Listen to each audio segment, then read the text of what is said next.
Assalamualaikum warahmatullahi wabarakatuh.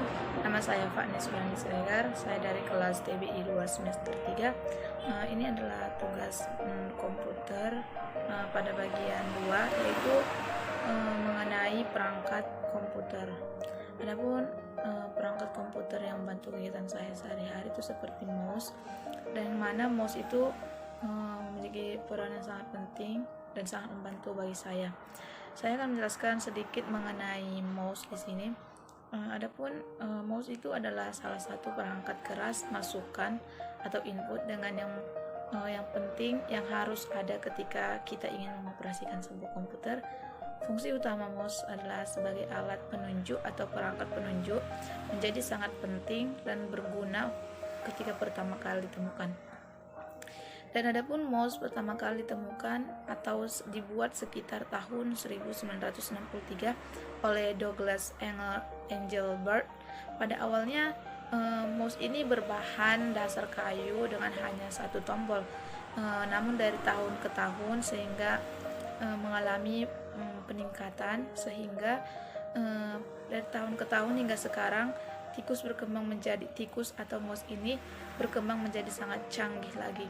Bahkan tidak hanya fungsi untuk pointing device, melainkan memiliki fungsi yang lain. Bahkan untuk perangkat laptop, mouse sudah tidak diperlukan lagi. Fungsi mouse diganti dengan touchpad yang menyatu dengan laptop. Kemudian pada umumnya mouse ini memiliki bentuk yang mirip dengan tikus. Itulah mengapa alat ini menimbulkan atau disebut dengan mouse. Dari segi teknologi, mouse dulunya menggunakan sensor mekanik, namun kini telah berkembang menjadi model mouse optik yang lebih modern lagi. Sistem kerja mouse itu sendiri terletak pada sensor yang berfungsi untuk menggerakkan kursor. Hasil gerakan kursor pada monitor merupakan hasil operasi sensor yang digerakkan oleh putaran bola atau sensor optik yang sekarang banyak digunakan oleh mouse modern. Untuk lebih lengkapnya ada beberapa informasi mengenai mouse yang perlu kita ketahui. Yang pertama itu untuk menjalankan suatu program, yang mana mouse memiliki peran penting untuk menjalankan suatu program yang terdapat pada komputer. Selain itu dengan mouse ini kita juga dapat membuka file. Dan kedua itu untuk memilih objek. Dengan menggunakan mouse, kita akan lebih mudah untuk memilih file atau program yang ingin kita buka atau jalankan. Yang ketiga, melakukan drag and drop. Drag and drop adalah salah satu fungsi mouse yang dapat mempermudah kerja kita. Hanya dengan mouse ini kita dapat menarik file yang ingin kita pindah atau ingin kita salin. Yang keempat itu melakukan operasi scroll. Dan ini adalah fungsi yang paling efisien, yaitu fungsi mouse ini hanya ada pada mouse generasi terbaru yang dimana memiliki tambahan seperti bola atau bahan kecil yang terdapat di tengah-tengah bagian depan mouse. Dengan bagian ini menggulir juga biasanya digunakan untuk menjelajah suatu halaman atau ketika kita sedang melakukan penjelajahan di internet.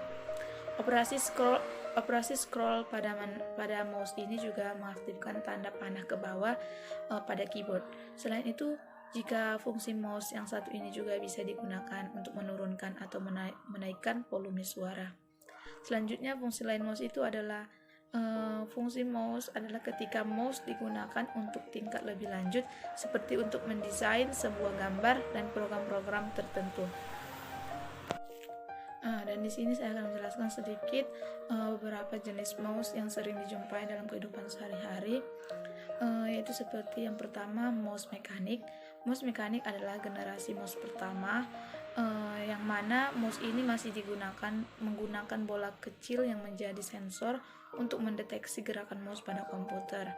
Yang kedua itu mouse optomekanis, yang hampir sama dengan mouse mekanis. Namun mouse optomekanis ini memiliki keakuratan sensor yang lebih tinggi karena memiliki sinar yang dapat mempresentasikan posisi koordinat pointer.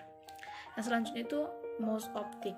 Mouse jenis ini tidak menggunakan sistem mekanik sama sekali, tidak menggunakan bola kecil untuk sensornya. Mouse optik ini hanya menggunakan sinar laser untuk mendeteksi pergegakan mouse. Baiklah, mungkin sampai di sinilah yang bisa saya simpulkan mengenai perangkat komputer mouse yang membantu kegiatan sehari-hari saya. Kurang dan lebihnya saya mohon maaf.